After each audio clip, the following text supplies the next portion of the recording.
we have to get grounded every once in a while by the message of the cross. Because when we're at the foot of the cross, that's where everything becomes even. That's where we recognize that we are all just sinners that have been forgiven by the graciousness of God, and nobody's got a leg up on anybody else. But when we get away from the cross, when we start to drift from the cross, and we start to look at those features within us which we think are impressive or might impress God, we get into trouble, and that's where a lot of the divisions come. Christians divide over crazy things. And this goes against the heart of Jesus in his prayer. Now, I thought this would be a good time to speak just very briefly, because we're a non-denominational church versus denominations. How does this fit with this passage? Let me say this. I think that there is nothing wrong with denominations, as long as the denominations have a deep love and appreciation and acceptance for the other believers around the globe. In other words, as long as denominations don't become denominational. Denominational means we're the club that has it and nobody else. If they start to get exclusive and no longer appreciate other portions of the body of Christ, but kind of start feeling like they are the only portion of the body of Christ, that's denominationalism. That is divisive. It's exclusive. It dishonors the heart of Jesus. That's not good. But that doesn't mean that all denominations are bad.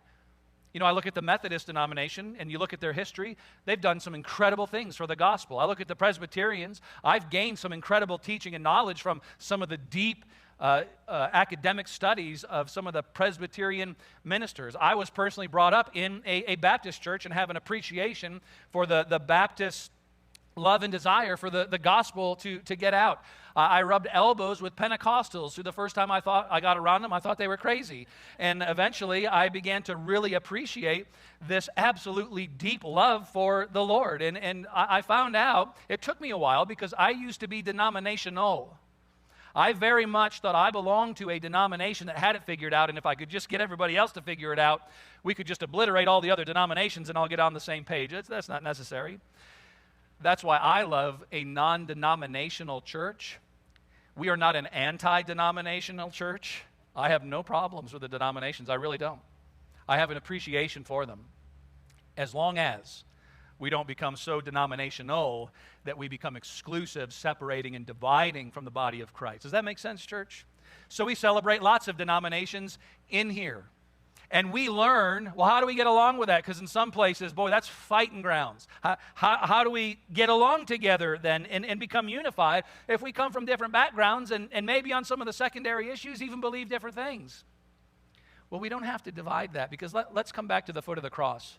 When we stand before Jesus and we look at his sacrifice, I am going to become overwhelmed that Jesus forgave a sinner like me.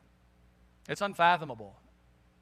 And I'm going to look at the person next to me, and I'm not going to wonder, well, are you a Presbyterian? Are you a charismatic? Did you get sprinkled when you were baptized? Like, no, what? I'm going to be like, can you believe he forgave us?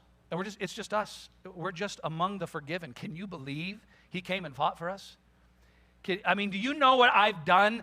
Can you believe he came from heaven and sought after me? Can you believe this? And it is this giant unifying place at the foot of the cross. Like, we're no longer really going to care about so many things that divide us now. Now, does truth matter? Yes. Do we do the very best we can to get truth right? Sure. Do I have truth all figured out? I'd like to think I do. I don't. There's some things that I don't have right, and God will straighten me out when I get before the cross. But we don't divide over that stuff. The fundamentals, absolutely. Is Jesus God? Yes, he is. All right? There are some things that are undeniable that we should separate from if it can cause people to no longer be saved, if it can cause people to miss salvation because of what's called heresy, such terrible teaching that it actually changes who God is. It has to be grounded in truth. But around secondary issues, church, we don't divide. We seek God in love. We unite together. We leave room for charitable discussion. We show respect to other ideas that come from Scripture. Some of us believe differently exactly when and how Jesus is going to come. Will we be raptured before the tribulation, after the tribulation? Is there a 1,000-year reign? I have opinions on all of that stuff.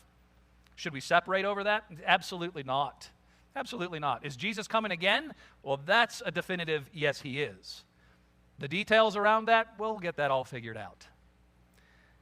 Jesus says, Lord, unify them so that their witness will hold up when they're examined by the world. Our divisions taint our witness and take away from the effectiveness of our witness.